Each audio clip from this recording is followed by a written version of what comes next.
This is everything about this 3D printer, as in most of the things that I have to say, right? So you can see I'm just right here in the place. I've shown everything, and with the main person in charge. So if you would have any question, you can also send your questions both on the chat, both write to me by email. You can also send your questions on the website, because there will be a website for it. And yeah, let's keep this going, and we're going to get the best out of it.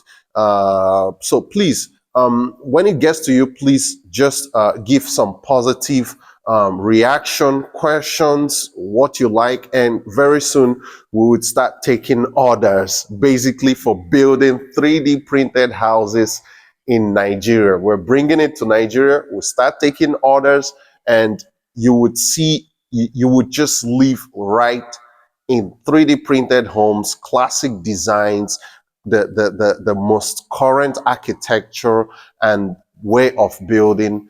Yes. So thank you guys once again for your time. Thank you guys for watching my videos, those ones that you've watched. I'm going to still do some other covers to explain one or two things that I didn't cover up that maybe might come up, or maybe questions, answering questions. Yeah. So thank you guys for your time, and I'll see you guys next time. Thank you. Bye.